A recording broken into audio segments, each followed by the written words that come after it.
के सप्तम दिवस पर हार्दिक अभिनंदन है। साथियों, आज व्याख्यान माला का 7वां दिन है और जो नकारात्मकता से सकारात्मकता की ओर बढ़ने का हमारा प्रयास था, वह कहीं न कहीं लगातार हो रहे इस व्याख्यान माला से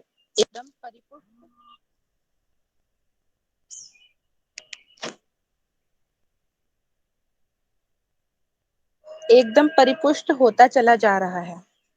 हम प्रतिदिन एक नए विद्वान को अपने मध्य आमंत्रित करते हैं और उनकी विद्वता से हम सभी परिपूर्ण होते हैं। विद्वानों की श्रृंखला में आज हमारे बीच डॉक्टर रीता मैम उपस्थित हैं। मैम ने हमारे एक आमंत्रण पर अपनी स्वीकृति प्रदान की, तो कहीं ना कहीं ये मैम का हम सबके प्रति स्नेह ही है। हम सभी मैम को अपने बीच पाकर अत्यंत प्रसन्न हैं। मैम का परिचय तो अत्यंत विराट है, परंतु मैं मैम का एक संक्षिप्त परिचय देना चाहूंगी। मैम की शिक्षा दिल्ली विश्वविद्यालय से बीए, एमए, एमफिल तथा एक मिनट पीएचडी। गुरप्रीत। हाँ जी मैम। मैं तुम लोगों ने क्योंकि लिंक भेजा है तो मैं इसको रिकॉर्ड नहीं कर पा रही हूँ। जी मैम, इसकी मैंने मैं बोल दिया था एक जने को हाँ, कर दी। लेकिन रिकॉर्डिंग शुरू नहीं हुई है बेटा। तो जैसे शुरू होता है ना प्रोग्राम, तो हम जी लोग मैम। तभी रिकॉर्डिंग शुरू कर देते हैं, क्योंकि ये लिंक मैंने नहीं भेजा तो मेरे पास रिकॉर्डिंग का ऑप्शन आ नहीं रहा है। हम जी मैम, वो जो क्रिएट करता है उसके पास आता है। हाँ, तो जिसने ये लिंक क्रिएट किया है उसको बोल दो, बच्चे को। मैम मैंने एक फ्रेंड को बोला है, वो बोल रहा है कर दे। ओके, क्योंकि दिख नहीं रहा स्क्रीन पर। चलो ठीक है। मैम फिर अभी ना बोलूं मैं? हाँ, उसको बोलो कि रिकॉर्डिंग शुरू कर दे। जी मैम, मैं एक बार कॉल कर लेती हाँ, और सभी बच्चे कैसे हो? अनौपचारिक बातचीत करते हैं इतने हम। बहुत सारे तो बच्चे मेरे अपने हैं जो मैंने बीए में 3 साल में पढ़ाए थे। गुरप्रीत है, पूजा है, कई बच्चे मुझे, नेहा विश्वास भी है, कई बच्चे मुझे नजर आ रहे हैं जो मुझसे, तानिया, अरे तानिया भी है।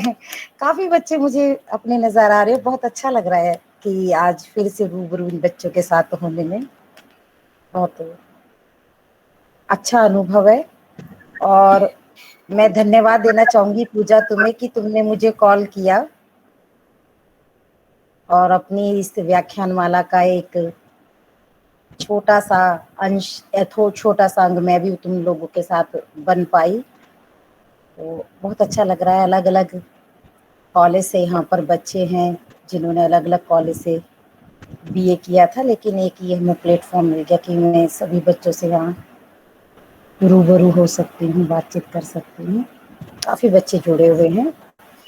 मैम। वो अविरल बोल रहा है कि मैंने वो स्टार्ट कर दिया, उसने रिकॉर्डिंग, ये सब हो रहा है रिकॉर्ड।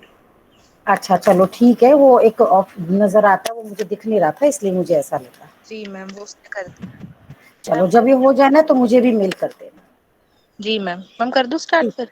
हाँ बेटा, शुरू कर। वही ठीक है। मैम का परिचय तो अत्यंत विराट है, परंतु मैं मैम का एक संक्षिप्त परिचय आप सभी के सामने रखना चाहूंगी। मैम की जो शिक्षा है वह दिल्ली विश्वविद्यालय से बीए, एमए, एमफिल तथा पीएचडी है। मैम के प्रकाशित कार्य उदय प्रकाश की कहानियों में समाज, हिंदी उपन्यास, एक विमर्श नामक पुस्तकें प्रकाशित हुई हैं। इसके अतिरिक्त मैम ने 10 शोध पत्र लिखे हैं। विभिन्न महाविद्यालयों में शोध पत्र प्रस्तुति एवं 6 शोध पत्र प्रकाशित हो चुके हैं। मैम की रुचि सब विशेष रूप से हिंदी कथा साहित्य में है, परंतु स्त्री, दलित और आदिवासी विमर्श के क्षेत्र में भी मैम की दिलचस्पी रही है। मैम मैत्री महाविद्यालय में 10 वर्षों से अध्यापन कार्य कर रही हैं। साथ ही मैत्री महाविद्यालय के हिंदी विभाग की वाद विवाद समिति वाचिका की 2018 से अब तक की परामर्शदात्री हैं।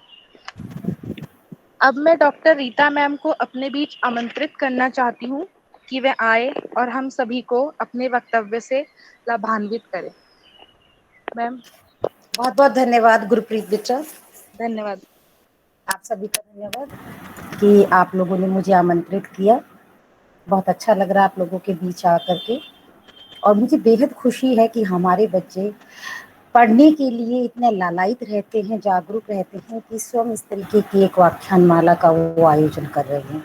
सचमुच मुझे ये जानकर के बहुत अच्छा लगा जब मुझे पूजा ने बताया। तो आज हम बात करेंगे अंधा युग नाटक की। ऐसा मैं मान करके चल रही हूँ कि जितने भी यहाँ बच्चे हैं वो सब इस नाटक को पढ़ करके आए होंगे। सभी बच्चों ने वो नाटक पढ़ा होगा, अगर पढ़ा है तो आपको थोड़ा अच्छे से वो समझ में आ पाएगा। धर्मवीर भारती जी ने ये नाटक लिखा था 1954 में। देखिए समय को भी हमें देखना होगा कि ये नाटक कब लिखा गया था। 1954 में लिखा गया था, और आपने देखा होगा जब इस नाटक को पढ़ा होगा तो ये किस तरीके से लिखा गया है कि ये काव्य और नाटक, इसमें दोनों चीजें हैं। जब काव्य और नाटक दोनों चीज होती है तो ऐसे नाटकों को हम गीति नाटक कहते हैं, गीति नाटक कहते हैं। ये बहुत ही लोकप्रिय नाटक रहा है। इसका रेडियो रूपांतरण भी हुआ था और वो भी बहुत सफल हुआ था। बड़े चाव से लोगों ने इसका रेडियो नाटक के रूप में जब इसका प्रसारण हुआ था, इसको सुना था। एक सफल नाटक की श्रेणी में आता है।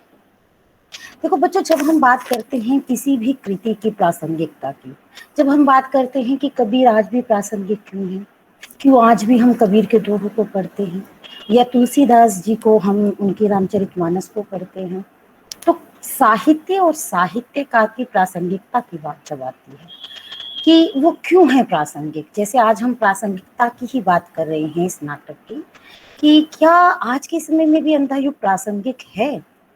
तो सबसे पहले मुझे लगता है हमें बात करनी होगी जो साहित्य है वो किस तरीके से प्रासंगिक होता है। जैसे भी मैंने कबीर की बात की, कबीर का जन्म तो 600 साल पहले हुआ था।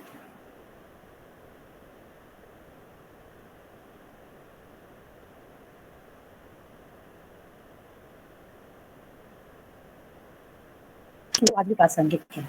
जो भी वो कह कर गए, चाहे वो जाति के ऊपर था, संप्रदाय के ऊपर था, धर्म के लिए उन्होंने बोला, भेदभाव के लिए, सामाजिक रूढ़ियों और समाज की समस्याओं पर जो उन्होंने प्रकाश डाला था, वो आज भी है सारी चीजें, इसीलिए वो प्रासंगिक है।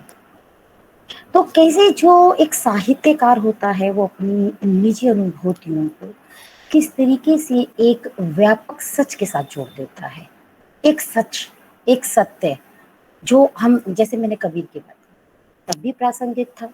1954 में लिखा गया धर्मवीर भारती जी का ये नाटक अंधा युग, वो आज भी प्रासंगिक है। 1954 में लिखा गया था, मगर प्रासंगिक है, आपके सिलेबस में लगा हुआ है।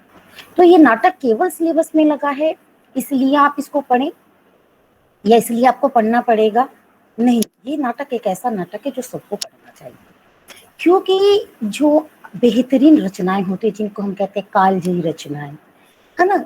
जब साहित्य की बात करते हैं उसको हम सार्वभौम कहते हैं, शाश्वत मानते हैं। तो ये कालजयी रचनाएं, ये क्लासिकल रचनाएं हैं जो हमेशा, जिनके ऊपर काल का कोई प्रभाव नहीं पड़ता, काल की गति का कोई प्रभाव नहीं पड़ता। ये जब इतने समय पहले लिखी गई थी तब भी प्रासंगिक थी, आज भी प्रासंगिक है। रामायण महाभारत देखिए, ये साहित्यिक कृतियां, ये तब भी प्रासंगिक थी, ये आज भी प्रासंगिक है, हजारों साल के बाद भी। तो ये नाटक इतने साल पहले लिखा गया था, परंतु ये आज भी प्रासंगिक है, इसीलिए आपके पाठ्यक्रम का एक हिस्सा है। तो ये साहित्य की जब हम बात करते हैं, उसकी प्रासंगिकता की बात करते हैं, तो वो इसीलिए प्रासंगिक होता है कि जो साहित्यकार होता है वो मुझसे और आपसे कहीं ज्यादा दूरदर्शी होता है। वो आगे तक के भविष्य को देख रहा होता है। उस समय, जिस समय वो है, उस समय की वो बात कर रहा होता है, लेकिन वो भविष्य की भी बात कर रहा होता है। जैसे चंद्रगुप्त नाटक लगा हुआ है आप लोगों के सिलेबस में, तो चंद्रगुप्त की आज भी प्रासंगिकता है। देश से प्रेम है या विदेशों से देश की रक्षा करना है, ये कब अप्रासंगिक हो सकता है। जब आप मिल्टन को पढ़ते हैं, टॉल्स्टॉय को पढ़ते हैं, वर्ड्सवर्थ, कॉलरिज, गोरकी, शेक्सपियर, ये बड़े बड़े साहित्यकारों के नाम हैं। प्रेमचंद, धर्मवीर भारती का ये वाला नाटक है जो अभी आपके सिलेबस में है अंधा युग। ये जब आप पढ़ते हैं, इन साहित्यकारों को देखिए, हम कब से पढ़ते आ रहे हैं, लेकिन कभी भी ये अप्रासंगिक नहीं होते हैं। हमेशा जब इनकी कृतियों को आप पढ़ेंगे तो आज के समय के साथ रिलेट कर सकते हैं। क्यों? क्योंकि जो उनकी सोच है वो वहां तक सोचते हैं जहाँ सामान्य मनुष्य नहीं सोच पाता। तो दूरदृष्टा होता है साहित्यकार। सब एक जो समय है उसकी नब्ज पर उसका हाथ होता है। वो आज की भी कथा कह रहा होता है और भविष्य की भी कथा कह रहा होता है। तो जो ये अंधा युग है, ये केवल आज की कथा नहीं कह रहा, ये भविष्य की भी कथा कह रहा है। इसकी प्रस्तावना में ही कहा गया है कि जो ये कृति है, ये उस युग की कृति है जब धर्म और अर्थ दोनों ह्रासमुखी हो जाएंगे, और जब जो सत्ता होगी वो पूंजीपतियों के हाथ में होगी, और जो लोग जिनके हाथ में ताकत होगी वो वे लोग होंगे जो दोहरे चेहरे वाले लोग होंगे, जिन्होंने नकली मुखौटे धारण किए हुए हैं, जो अपना रियल फेस नहीं दिखाएंगे। देखिए, जब आप इसकी प्रस्तावना पढ़ेंगे तो प्रस्तावना में ही वो क्या कहना चाहते हैं इस पूरे नाटक में स्पष्ट हो जाता है। जब अर्थ धर्म हरासनोमुख हो जाएंगे, जो सत्ता है वो पूंजीपतियों के हाथ में होगी। क्या आपको नजर नहीं आ रहा आज के समय में कि आज धर्म की स्थिति क्या है, अर्थ की स्थिति क्या है, और जो सत्ता है वो वास्तव में किसके हाथ में है? अगर मैं कहूँ ये कोरोना काल, तो बच्चों, क्या आपको लगता है कि ये कोरोना काल क्या ऐसी परिस्थितियां आज नहीं है जैसे युद्ध के बाद की परिस्थितियां होती हैं? बेशक 1954 में जब धर्मवीर भारती ने ये उपन्यास लिखा था, तो उसके पीछे कारण था दो विश्व युद्ध, प्रथम विश्व युद्ध और द्वितीय विश्व युद्ध। दो विश्व युद्धों की विभीषिका में ये पूरा विश्व जल गया था। जो पूरे विश्व में मानव जाति की जो हानि हुई थी, उसने पूरे विश्व को बहुत ज्यादा गहरा प्रभावित किया था। पूरे विश्व पर उसका प्रभाव पड़ा था। हिरोशिमा और नागासाकी, वहां परमाणु बम गिरा दिया था अमेरिका ने, और जो धन का, जान का, माल का नुकसान हुआ था, ना केवल उसी समय हुआ था बल्कि आने वाली भविष्य की पीढ़ियों ने भी उस नुकसान को सहा था। तो ये दो विश्व युद्ध के बाद लिखा गया नाटक था। सब बिल्कुल स्वाभाविक है कि जो वो दो विश्व युद्ध थे उसका प्रभाव इस नाटक में हम स्पष्ट रूप से देख सकते हैं, क्योंकि जो इस नाटक को अगर आप देखिए तो महाभारत का वो अंश लिया गया है इसमें, महाभारत से इस कथा को लिया गया, लेकिन पूरी महाभारत की कथा नहीं है इस नाटक में। केवल उस अंश को लिया गया है जब महाभारत का युद्ध हो जाता है। सब कुछ जितना भी नष्ट जो होना था, जितना विध्वंस होना था, उन 17-18 दिन में हो चुका है। महाभारत के 18वें दिन की संध्या से लेकर के प्रभु श्री कृष्ण की मृत्यु तक, इतने समय में जो घटनाएं इस कालखंड में जो आती है, उनको समेट करके धर्मवीर भारती जी जो कहना चाहते थे, इस नाटक के माध्यम से उन्होंने कह दिया है। तो इन घटनाओं के माध्यम से जो उन्होंने दिखाया है वो यही दिखाया है कि युद्ध के बाद की स्थिति क्या होती है। क्या युद्ध अनिवार्य था? युद्ध होना चाहिए? जब युद्ध होता है तो कौन ठीक होता है और कौन गलत होता है? सत्य के पक्ष के लोग क्या ठीक थे, या केवल कौरव ही गलत थे, पांडवों का कोई दोष नहीं था? तो युद्ध का जो अंतिम परिणाम या परिणति होती है वो दरअसल दोनों को हरा देती है। युद्ध के बाद कोई नहीं जीतता, सभी की हार होती है। जो हार जाता है वो तो हार ही जाता है, लेकिन जो जीत जाता है वो भी हार जाता है, क्योंकि युद्ध हमेशा मानव जाति का विध्वंस ही करता है। क्योंकि जीतने के बाद यहाँ युधिष्ठिर को भी ऐसा लगता है, वो अपने आप को हारा हुआ महसूस करता है। युधिष्ठिर को लगता है कि जो ये सब कुछ हुआ है, क्या उसके बाद उसको गौरवान्वित होने का अधिकार है? क्या सचमुच में उसने विजय पाई है? दरअसल युद्ध के बाद कोई भी नहीं जीता, दोनों ही पक्षों की हार होती है। यहाँ मुख्य रूप से 2-3 चरित्र हैं जिनको लेकर के अपनी बात को धर्मवीर भारती जी कहना चाहते हैं। अश्वत्थामा के प्रति हम देखते हैं एक सहानुभूति नजर आती है धर्मवीर भारती जी के अंदर। युयुत्सु, ये अश्वत्थामा, युयुत्सु, संजय, ये ऐसे पात्र हैं जब हम महाभारत की कथा की बात करते हैं तो उनको हम प्रमुख पात्रों के तौर पर नहीं देखते, लेकिन देखिए इस नाटक में यही प्रमुख पात्र हैं। या धृतराष्ट्र या अन्य पांडव हैं जो, या बहुत ज्यादा दुर्योधन की बातचीत की गई हो, ऐसा नहीं है। यहाँ अश्वत्थामा हम देखते हैं केंद्रीय पात्र के रूप में नजर आता है। क्यों अश्वत्थामा केंद्रीय पात्र के रूप में यहाँ नजर आता है? क्योंकि युद्ध के बाद की जो स्थिति होती है, मनुष्य की जो अंतर्वृत्तियां बन जाती हैं, वो किस तरीके से एक मनुष्य पशु में तब्दील हो जाता है, वो हम अश्वत्थामा के द्वारा देख सकते हैं। क्योंकि जब ये इस नाटक की हम बात करते हैं तो जिसका टाइटल है अंधा युग, ये अपने आप में प्रतीकात्मकता लिए हुए है। प्रतीक है अंधा युग, एक ऐसा युग जो अंधा है। अंधे का सीधा सा अर्थ क्या होता है? जो देख नहीं सकता। तो क्या केवल अंधा वही व्यक्ति है जिसकी आंखें नहीं है, जो आंखों से नहीं देख सकता? जैसे आंखों से कोई नहीं देख सकता था, धृतराष्ट्र नहीं देख सकता था, गांधारी के पास आंखें थी मगर फिर भी उसने पट्टियां अपनी आंखों पर बांध ली। तो क्या केवल वही थे जो नहीं देख सकते थे? नहीं, यहाँ तो अकल के भी अंधे थे, यहाँ कितने लोग यस थे, मैम। है ना। तो आंखें केवल वही नहीं होती है जो देख रही होती है, हमारी आंखें वो भी होती है जो हमारे बुद्धि और विवेक की होती है। यदि हमारी बुद्धि और विवेक ठीक नहीं है, यानी कि हम अपने विवेक की कसौटी पर कस कर के निर्णय नहीं लेते हैं जीवन में, तो हम भी अंधे हैं। तो ये पूरा जो युग है वो क्या है? वो अंधा युग है, और इसमें रहने वाले जितने भी वासी हैं वो सब क्या हैं? वो भी अंधे हैं। दरअसल ये अंधा युग हम कहें तो ये अंधों की कथा को बताता है, या ये कह सकते हैं कि ज्योति के माध्यम से अंधों की कथा कहता है। देखिए यहाँ पर ये स्टार्टिंग में कुछ पंक्तियां हैं जो कि इसके पूरे सार को ही नाटक के बता देती है। पर शेष अधिकतर हैं अंधे, पथभ्रष्ट आत्महारा विगलित, अपने अंतर की अंध गुफाओं के वासी, यह कथा उन्हीं अंधों की है या कथा ज्योति की है, अंधों के माध्यम से। तो यहाँ दोनों बात की गई कि जो मानव जाति है, जब युद्ध होता है तो किस तरह से उसकी भरपाई नहीं हो पाती है। सभी लोग जो भी उस युद्ध में शरीक थे, प्रत्यक्ष रूप से थे या अप्रत्यक्ष रूप से थे, वो सभी गुनहगार हो जाते हैं, वो सब उस गुनाह का एक हिस्सा होते हैं। तो ये सभी अंधे थे जिनकी आंखों पर, जिनकी बुद्धि पर पर्दा पड़ गया था। लेकिन साथ में ही वो, जब वो बहुत ज्यादा अनास्था के स्वर की बात करते तो साथ में देखिए जब वो कहते हैं कि ये ज्योति की कथा है अंधों के माध्यम से, तो बहुत सारे लोग ये कहते हैं कि ये अनास्था की इसमें बात करते हैं, घोर निराशा की बात करते हैं। तो दरअसल वो भूल जाते हैं कि धर्मवीर भारती जी लिखते हैं कि ये ज्योति की कथा है अंधों के माध्यम से, यानी कि लब्बो लुआब क्या है कि जो इस नाटक को जब आप पढ़ते हैं तो वो एक संदेश देके जाता है आस्था का। और आस्था हमारे जीवन में वो चीज है जिसके सहारे हम जीवित रहते हैं।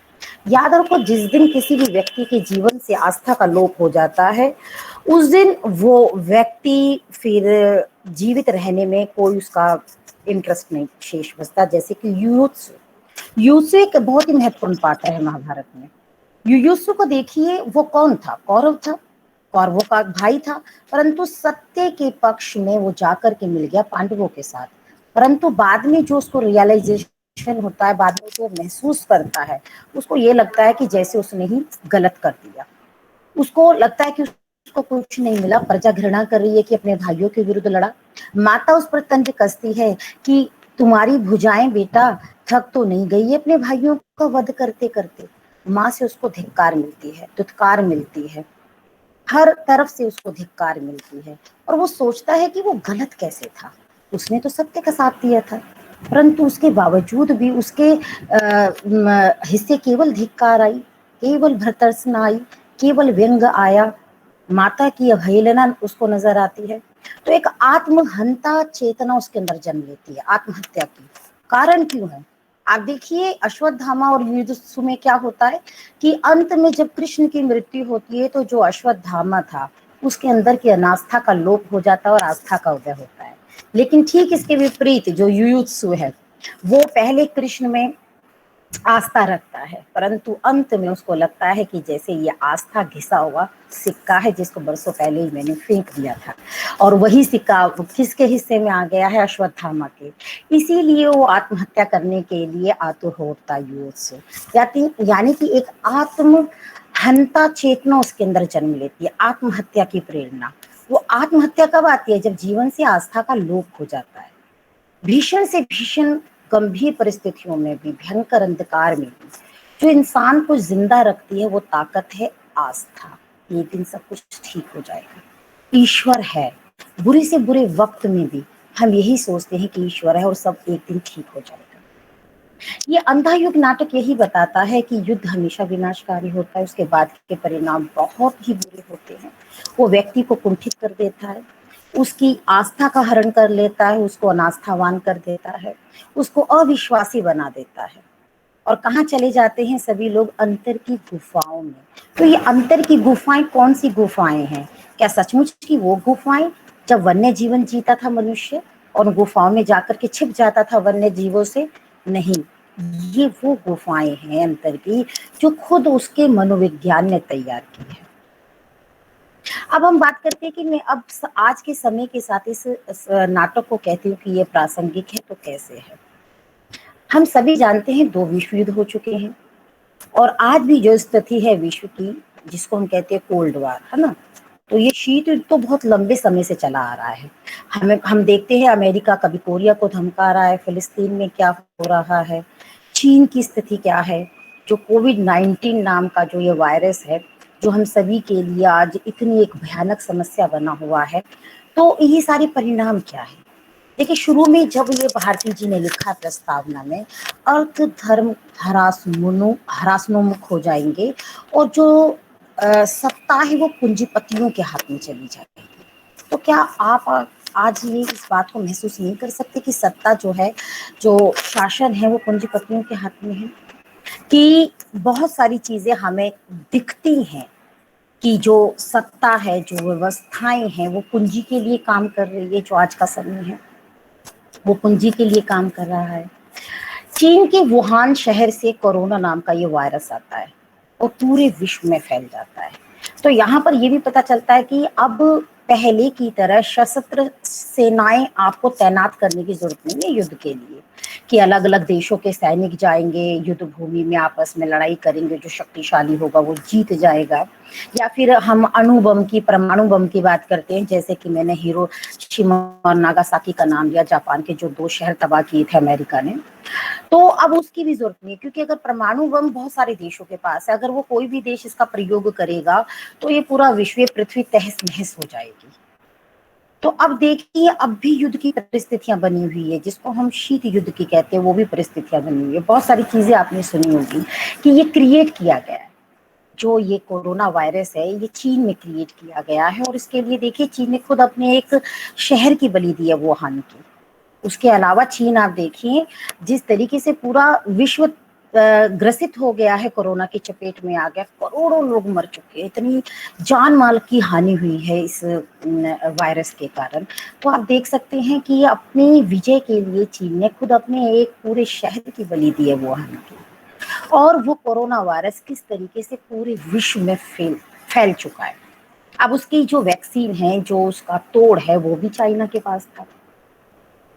तो ऐसी स्थिति में कि वो देना है। अब आप देखिए, इन सारी चीजों के बाद जो सबसे ज्यादा शक्तिशाली अर्थव्यवस्था के रूप में अब आज के समय में आपको विश्व में जो सबसे ताकतवर अर्थव्यवस्था नजर आती है, वो चीन की अर्थव्यवस्था नजर आती है। क्योंकि अमेरिका और चीन दोनों के बीच परस्पर प्रतिस्पर्धा चल रही है, कौन नंबर 1 बनेगा। अमेरिका की जो स्थिति हुई हम सब जानते हैं, कोरोना के बाद वो उसकी शक्ति का क्षय हुआ है, उसकी अर्थव्यवस्था का नीचे आई है, और चीन की अर्थव्यवस्था ताकतवर हुई है। तो ये क्या चीजें हैं? क्या ये युद्ध की स्थितियां नहीं है? और बहुत ये 2 देश या बहुत सारे ताकतवर देशों की आपसी जंग में पिस कौन रहे हैं? सामान्य जनता पिस रही है, सामान्य लोग पिस रहे हैं। और जब ये सामान्य लोग पिस रहे हैं, तो आप देखिए आज कोरोना के कारण, इस महामारी के कारण लोगों के उद्योग धंधे नष्ट हो गए, लोगों के करीबी जनों को, लोगों को खोना पड़ा है। आज लोग बहुत ज्यादा मानसिक दबाव में हैं, बहुत प्रकार की मानसिक समस्याओं से जूझ रहे हैं। बहुत सारे लोगों के अंदर भी तृष्णा पैदा हो गई है। बहुत सारे लोग कहते हैं, क्या ईश्वर नाम की कोई संस्था है? यदि ईश्वर होता तो क्या ऐसा होता? एक ही परिवार के 5-5 सदस्यों की मृत्यु हुई कोरोना के कारण। चारों ओर अगर नजर आप घुमाएं, तो इस वक्त जो समय है इस महामारी के कारण, हाहाकार का समय है। लोगों के अपने करीबी जन जा चुके हैं, अस्पतालों में लोगों को जगह नहीं मिल रही है, सपोर्ट सिस्टम नहीं है, ऑक्सीजन उपलब्ध नहीं है, आवश्यक दवाएं उपलब्ध नहीं है, इस महामारी से बचाने के लिए टीके नहीं है। ये क्या सब कुछ युद्ध के समय और उसके बाद की परिस्थितियों से भिन्न चीजें हैं कि इस वक्त की परिस्थितियां क्या हो रही है। मनोवैज्ञानिक दबाव में लोग हैं। जब भारती जी कहते हैं कि अंतर की गुफाओं में लोग चले जाएंगे, तो क्या हम चले नहीं गए हैं? अपनी मानसिक गुत्थियों में हम उलझ नहीं गए हैं? अपने घरों में दुबक नहीं गए हैं? हम सब आज अपने घरों के अंदर दुबक गए हैं, सीमित हो गए हैं, सब अंदर की तरफ जाते जा रहे हैं। कोई आज किसी से मिलना नहीं चाह। आज हम, एक इंसान दूसरे इंसान को देख करके डरता है, दूरी से बात करता है, जैसे पहले हम हाथ मिलाकर के गर्मजोशी से बात किया करते थे, एक अपनत्व की, एक प्रेम की, एक ऊर्जा का एहसास होता है जब एक दूसरे का हाथों का स्पर्श मिलता है। लेकिन अब क्या होता है कि दूर से बात कीजिए। आज मनुष्य मनुष्य को देख करके डर रहा है, कहीं कोरोना संक्रमित तो नहीं है। युद्ध के बाद की जो स्थितियां होती है, जब हम महाभारत के युद्ध की बात करते हैं, तो महाभारत के युद्ध में क्या होता था, युद्ध की समाप्ति के बाद रात के समय चिताएं ही चिताएं जल रही होती थी। अगर आप युद्ध भूमि में देखिए, मतलब जैसे कि आपने पढ़ा भी होगा और बहुत आपने इस दौरान टीवी सीरियल भी देखे होंगे, तो यही स्थिति होती थी कि पूरे दिन युद्ध के बाद इतने सैनिकों की मृत्यु हो जाती थी दोनों पक्ष से कि रात को चिताएं ही चिताएं जल रही होती थी। अगर आज के समय की आप बात करेंगे कोरोना काल की, तो आज भी यही स्थितियां हैं कि अगर आप शमशान घाट में जाएं तो चिताएं जलाने के लिए स्थान लोगों को नहीं मिल पाता है।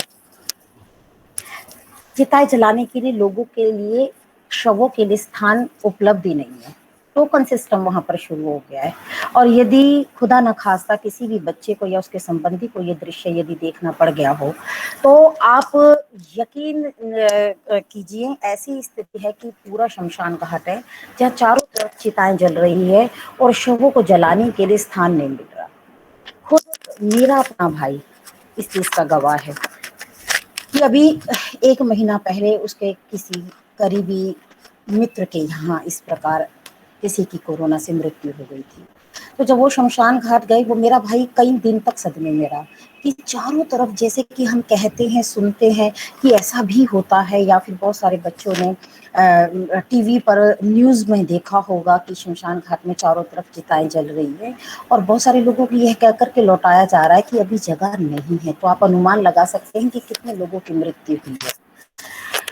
उसके बाद वो सदमे की स्थिति, वो एक घबराहट का दौर जो लोग इन चीजों को देखते हैं। तो युद्ध के बाद भी यही स्थिति होती है। आज हम भी महाशक्तियों के आपसी सत्ता के वर्चस्व के कारण, जो उनके बीच एक प्रतिस्पर्धा है उसके कारण, जो आम निरीह लोग हैं, नागरिक हैं, उनकी सत्ता की लालसाओं को ढो रहे हैं। इसी कारण आज ये जो कोरोना वायरस है, इस कोरोना वायरस के पीछे की जो सच्चाई है वो बड़ी ही खतरनाक सच्चाई है, जिससे आज पूरा विश्व रूबरू हो रहा है। तो वो जब चिताओं का दृश्य कोई व्यक्ति देखेगा, तो क्या वो पहले की तरह सामान्य जीवन जी सकेगा? दोबारा से उस तरीके से नहीं जी सकेगा। कारण क्या है, जब आप इस तरीके की चीजें देखते हैं तो आप एक सदमे की स्थिति में हो जाते हैं। मनोवैज्ञानिक प्रभाव इसके बहुत ज्यादा होते हैं। आज कोरोना के कारण जो लोगों के घर में लोगों ने अपनों को खो दिया है, या फिर अपनों को खो देने की स्थिति तक पहुंच गए हैं, जो गए हॉस्पिटल लेकिन उनको बेड नहीं मिल रहा, ऑक्सीजन नहीं मिल रही, उनके अपने जो परिवार के सदस्यों के सामने तड़प रहे हैं, बिल बिला रहे हैं, आप सोचिए उनकी मानसिक स्थिति क्या हो। ये सारी चीजें कुंठा को जन्म देती है। जो हमारी मनोवैज्ञानिक जो वृत्तियां हैं व्यक्ति की, किसी भी इंसान की, वो पहले भी वही थी, आज भी वही है।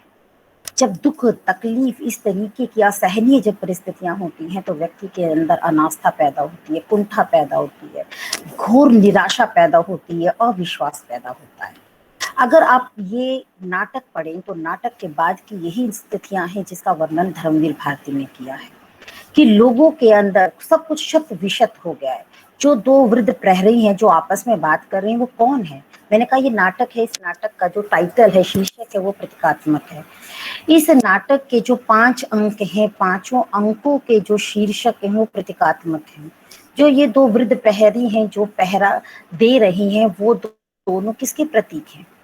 वो आम जनता के प्रतीक हैं, जो केवल आपस में बातें कर सकते हैं कि ये हो रहा है, ये जीत रहा है, ये हार रहा है, अब सत्ता किसके हाथ में जाएगी। लेकिन वो आम जनता है। वो ये कहते भी हैं, सत्ता किसी की भी आए, यानी कि कौरव के पास जाए या पांडवों के पास आए, हम जैसे थे हम वैसे ही रहेंगे। यानी कि आम जनता, आम जनता जिसको इन चीजों से कुछ लेना देना नहीं होता है, आज भी, आज से हजारों साल पहले भी आम जनता हमेशा सुख से, चैन से, अमन के साथ रहना चाहती है। लोगों को रोटी कपड़ा मकान, जो बुनियादी जरूरतें हैं, शिक्षा और चिकित्सा, इनकी जरूरत होती है, परंतु ये भी आम जनता को मुहैया नहीं होती है। जो सत्ताएं हैं, वो अपने वर्चस्व को बनाए रखने में ही इतनी मशगूल होती है कि उसको जनता, उस जनता का शोषण करती है। और जिस जनता ने, अगर आज हम लोकतंत्र की बात करें, उनको चुना, तो उनको सुध नहीं है। क्योंकि अभी जो वाकई जो कोरोना काल में हम लोग देख रहे हैं, तो यही प्रतीत होता है जैसे कि सरकार ने लोगों को उनके हाल पे छोड़ दिया है कि अपने लिए कोई इंतजाम खुद स्वयं से कर सकता है, अपने रक्षण का कोई उपाय कर सकता है तो वो कर सकता है। सरकार के हाथ में जो है बस वो वही कर रहे हैं, और हमें नजर आता है कि जो जरूरी बुनियादी चीजें हैं वो भी गायब। तो वो जो वृद्ध प्रहरी हैं वो आम जनता के प्रतीक है, जो संजय है इसमें, जो सारी घटनाओं को देखता है, जो बताता है कि युद्ध भूमि में क्या हो रहा है, वो भी एक तटस्थ जनता का ही प्रतीक है। आज जनता की स्थिति क्या है? तटस्थ है। जब तक हमारे ऊपर समस्या नहीं आती है, हमारे ऊपर गाज नहीं गिरती है, तब तक हमें कोई परवाह भी नहीं होती है किसी चीज की। हम सिर्फ सुनते हैं, हाँ ये हो रहा है, वो हो रहा है। ये व्यवस्था की जो कमियां है उसको दूर करने का हम अपनी तरफ से एक निजी प्रयास नहीं करते हैं। तटस्थता, जैसे कि संजय कहता है कि वो तो एक रथ के पहिए में लगा हुआ शोभा चक्र है, तो बहुत सारे लोगों को हम देखते हैं कि वो केवल शोभा चक्र है। क्या हो रहा है आसपास, क्या परिस्थिति है, हमें कुछ करना चाहिए, हमारा भी कुछ योगदान होना चाहिए, हम इन चीजों के प्रति उदासीन हैं। हमने अपने आप को काट लिया है लोगों से। हम केवल देख रहे हैं, हम केवल देखने वाले दर्शक की तरह है कि जो चीजें हो रही हैं हम केवल उनको देख रहे हैं। और जब भोगने की बात आती है, संजय चीखता है। कब चीखता है संजय? जब अश्वत्थामा उसको मारने लगता है, उसको दबोच लेता है, तब संजय चीखता है। वो ना तटस्थता, ये तटस्थता बहुत भयानक है, जो हम कुछ नहीं कहते, आंखों के होते हुए देखते हैं लेकिन आंखों को बंद कर लेते हैं, जबान के होते हुए हम अपने आप को चुप रख लेते हैं। मौन भी भयानक होता है। तो संजय की ये तटस्थता बड़ी भयावह है। अगर हम अंकों की बात करें तो पहले कौरव नगरी है। अब ये कौरव नगरी कोई भी हो सकता है, भारत हो सकता है, पूरा विश्व हो सकता है। और युद्ध के बाद किसी भी देश की क्या परिस्थिति होती है, जनता के ऊपर क्या प्रभाव पड़ता है, वो पहले अंक में बहुत अच्छे से दिखाया है। फिर पशु का उदय है अगले अंक में। तो क्या होता है, युद्ध के बाद जो लोग हार जाते हैं, जो लोग बच जाते हैं, दरअसल उनके अंदर एक पशु का उदय हो जाता है। इतना रक्तपात, इतनी हत्याएं, इतना सब कुछ हम देख लेते हैं कि व्यक्ति फिर संवेदनहीन हो जाता है। अभी कोरोना में हम लोगों ने भी देखा कि कहीं ना कहीं हम संवेदनहीन भी हुए हैं। कारण क्यों है संवेदना का हीन हो जाना? संवेदना, संवेदना का अर्थ होता है दूसरों के समान वेदना, यानी दूसरे की पीड़ा को उसी रूप में समान रूप से अनुभव करना, दूसरे की प्रसन्नता में प्रसन्न होना। परंतु जब हम लगातार अपने आसपास इतनी मृत्यु की खबरें देखते हैं तो कहीं ना कहीं हम गांधारी की तरह पत्थर हो जाते हैं। जैसे गांधारी है, वो कहती है आगे क्या हुआ, तो हैरान रह जाता है संजय कि गांधारी कैसे सुन पाएगी ये सारी चीजें, कि दुर्योधन की इतनी बुरी दशा है, फिर भी गांधारी कहती है कि आगे क्या हुआ। पत्थर हो चुकी है गांधारी, संवेदनाहीन हो चुकी है गांधारी। तो इस कोरोना काल ने क्या हमें संवेदनहीन नहीं बना दिया? रोज इतनी मौतों की खबर हम सुनते हैं कि धीरे धीरे अब हमें लगने लगा है जैसे सामान्य हो गया। अच्छा वहां मृत्यु हो गई, अच्छा उसकी मृत्यु हो गई, अच्छा वो कोरोना था उनको, अच्छा अच्छा वो भी गुजर गए। मतलब धीरे धीरे लोगों के अंदर एक पथरापन सा आ रहा है, पथरा रहे हैं लोग। जो अंतर की गुफाओं की बात की है, ये अंतर की जो हमारी जो ग्रंथियां हैं, जो हमारी ये मनोग्रंथियां, ये वही तो है। हम डर गए हैं, हम डरे पड़े हैं अपने घरों में, हम छिपे पड़े हैं अपने घरों में, दुबके पड़े हैं कि हमें कोरोना ना हो जाए। लोगों को देख करके डर रहे हैं, इंसान को सामने। पहले क्या होता था, लोग गुफाओं में वन्य जीवों से डर करके अपना रक्षण करने के लिए छिप जाते थे। आज इंसान इंसान से बच करके मजबूर हो गया है अपने घर में छुपने के लिए कि हमें लोगों के साथ संपर्क नहीं रखना है, वरना हम भी इस बीमारी से ग्रसित हो जाएंगे। युद्ध के समय भी यही स्थितियां होती हैं कि जो लोग हैं वो आपस में एक दूसरे से डर रहा होता है, एक पक्ष दूसरे पक्ष से। और तो और ये भी नहीं पता होता कि कौन शत्रु है। जब वो वृद्ध याचक जाता है, अश्वत्थामा जिसको मार डालता है, तो उससे पहले वो संजय को भी मारने के लिए अश्वत्थामा आतुर था, क्योंकि उसके अंदर आस्था बिल्कुल समाप्त हो चुकी थी। अश्वत्थामा के अंदर कुंठा का जन्म हो चुका था, घोर निराशा का जन्म हो चुका था। अनास्था ने उसे पशु में तब्दील कर दिया था, और वो खुद कहता है कि मैं पशु बन चुका हूँ। मेरे अंदर जो भी सुंदर था, मेरे अंदर जो भी कोमलतम था, वो सब कुछ नष्ट हो चुका है मातु। वो कहता है कृतवर्मा से कि वो सब कुछ नष्ट हो चुका है जो भी मेरे अंदर सुंदर था।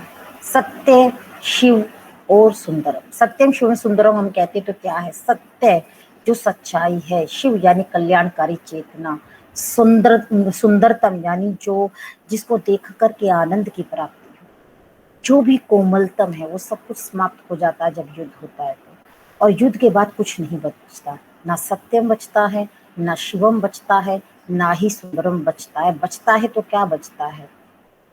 मरे अधमरे लोग, अपाहिज लोग, अंधे लोग, रक्तपात, जान माल की हानि। जो सब कुछ बचता है वही व्यक्ति के अंदर कुंठा को, घोर निराशा को, अनास्था को, अविश्वास को, अजनबीपन को, भय को, यानी जितनी भी नकारात्मक भावनाएं हैं उन सारी भावनाओं को जन्म देता है। यदि आज हम देखें तो सत्ता शासकों की जो शक्ति की भूख है, एक वर्चस्व की जो भूख है, विश्व को जीत लेने की जो एक पिपासा है, एक लालसा है, उसकी भेंट आम जनता चढ़ रही है। ये भी एक अप्रच्छन्न युद्ध चल रहा है जिसमें प्रत्यक्ष और अप्रत्यक्ष हम सब लोगों की मौजूदगी दर्ज है, जिससे हम जुड़े हुए हैं, जिनका प्रभाव हम पे पड़ रहा है, आम जनता पर भी पड़ रहा है, सत्ता शासकों पर भी पड़ रहा है। और जो चीजें हैं, जो पैसा है, आज बहुत सारे लोग हैं जिनके काम धंधे ठप हो गए हैं, उनको सामान्य जरूरतें पूरी करनी भी मुश्किल है। परंतु मैं हैरान हूँ जब समाचार पत्र ये बताते हैं कि कोरोना काल में हमारे देश में बहुत सारे जो पूंजीपति हैं उनकी संख्या बढ़ गई है। किस प्रकार वो संख्या बढ़ गई, क्या ये समझ में आता है आप लोगों को? आज के समय में जब ऑक्सीजन के लिए लोग तरस रहे हैं, आवश्यक दवाइयों के लिए लोग तड़प रहे थे, बहुत सारे लोगों ने कालाबाजारी की है। ऑक्सीजन होते हुए ऑक्सीजन के सिलेंडर्स को दबा करके रखा है कि इनको कई गुना दामों पर, जितनी वो कीमत थी उससे 10 गुना दामों पर ऑक्सीजन के सिलेंडर बेचे गए हैं। जो दवाइयां हैं आवश्यक जीवन की रक्षा करने के लिए, वो दवाइयां, वो इंजेक्शंस, उनको दबा करके रखा गया, उसकी कालाबाजारी की गई है। ऐसे लोगों को ईश्वर कभी माफ नहीं कर सकता कि जो लोगों के, जिनके लिए ऐसी आपदा में जो अवसर ढूंढते हैं, ऐसी आपदा है लेकिन उसमें भी अवसर ढूंढते हैं, अपनी चीजों के कई गुना दाम वो लेते हैं। ऐसे आपने छापे भी सुने होंगे, ये तो बहुत कम थे, पता नहीं कितने लोगों ने ऑक्सीजन से लेकर के दवाई और क्या क्या चीजें थी जिसकी कालाबाजारी की है। जो 100 रुपए की चीज है वो 10, वो 100 रुपए की चीज 1000 में, 2000 में, सामने वाले की जरूरत कैसी है उसके अनुसार बेचा है। तो इस तरीके से आपदा को अवसर बनाने वाले लोग भी होते हैं। तो जो पूंजीपतियों की संख्या बढ़ी है, करोड़पति की संख्या बढ़ी है, अगर हमारे देश में या विश्व के स्तर पर आप देखें, जो दवाई बनाने वाली जो एजेंसीज हैं, बड़ी बड़ी जो दवाई बनाने वाली कंपनीज हैं, उनके टर्नओवर में, उनके पैसे में कितना ज्यादा मुनाफा हुआ है, उन्होंने कितना मुनाफा कमाया है, आपको पता है इस बात का? बहुत पैसा कमाया है। यानी जब ज्यादातर लोग इस आपदा की गिरफ्त में तड़प रहे थे, झुलस रहे थे, रो रहे थे, बिलबिला रहे थे, अपनों को खो रहे थे, अपनों की पीड़ा और टीस से उभर नहीं पा रहे थे, तो बहुत सारे लोग इस ऐसे अवसर को भी बिजनेस का अवसर बना लेते। और ये आज नई बात नहीं है, हमेशा से ऐसा होता आया है। जब प्रथम विश्व युद्ध हुआ था, द्वितीय विश्व युद्ध हुआ था, तब भी पूंजीपतियों ने ऐसा ही किया था। बहुत सारी जो जरूरी चीजें थी उसका स्टॉक अपने पास रख लिया और फिर कालाबाजारी की, क्योंकि जरूरत की चीजें तो लोग खरीदेंगे ही खरीदेंगे। कुछ चीजों का, आवश्यक भोज्य पदार्थों का संग्रहण भी इस समय लोग करते ही हैं। तो ये ऐसी स्थिति है जो कि इस तरीके के भी लोग हैं जो उसमें भी अपने बिजनेस को देखते हैं। इसीलिए धर्मवीर भारती ने प्रस्तावना में कहा है कि जो सत्ता होगी वो पूंजीपतियों के हाथ में होगी। पूंजीपति जैसा चाहेंगे सत्ताधीश उनके लिए उसी तरीके के नियम कानून और कायदे बना देगी। तो क्या ये सच नहीं है आज कि जो सत्ता है वो पूंजीपतियों के हाथ में है? पूंजीपतियों को कोई किसी प्रकार के, हमें नहीं लगता कोरोना में कोई तकलीफ हुई, बल्कि उनका तो टर्नओवर बढ़ गया, उनको तो बहुत पैसा और ज्यादा मिल रहा है, लेकिन जो आम जनता वो त्राही त्राही कर रही है। देखिए, जब युद्ध होता है, जैसे कि मैंने प्रथम और द्वितीय विश्व युद्ध की बात की थी और धर्मवीर भारती जी के इस नाटक की जब हम बात कर रहे हैं, तो यहाँ थोड़ा सा मैं ये बताना, अस्तित्ववाद का जिक्र करना भूल गई थी, वो जो कि बताना बड़ा ही आवश्यक है। तो अस्तित्ववाद के बारे में बच्चों आप लोग पढ़ चुके हैं?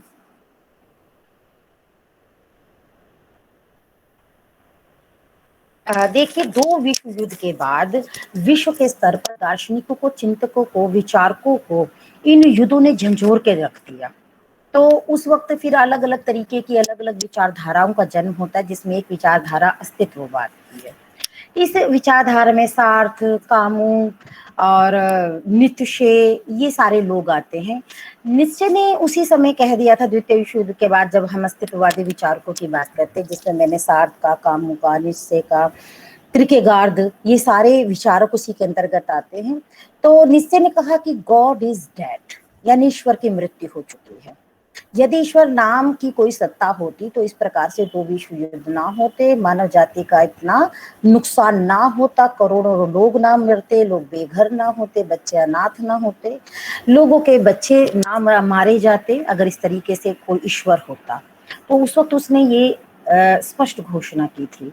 आप देखिए, जो अंधा युग है उसका जो अंतिम अंक है प्रभु की मृत्यु, है ना, अंतिम अंक, पांचवा अंक है प्रभु की मृत्यु, जिसने श्री कृष्ण की प्रभास तीर्थ में मृत्यु का जो वर्णन किया है भारती जी ने। क्या मेरी आवाज आ रही है बच्चों? हाँ मैम, आ रही है। ठीक है।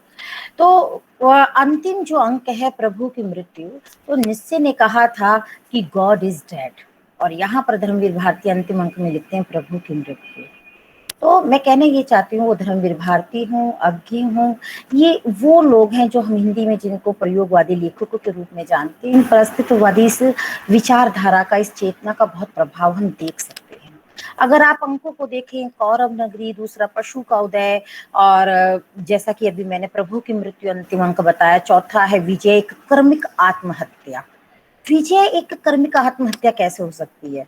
यानी जो विजेता पक्ष होता है, धीरे धीरे वो भी आत्महत्या की तरफ बढ़ रहा होता है। कहते हैं ना, जो दूसरों के लिए गड्ढा खोदता है, एक दिन अंततः उसमें वो खुद भी गिर जाता है, उसकी कब्र बन जाती है।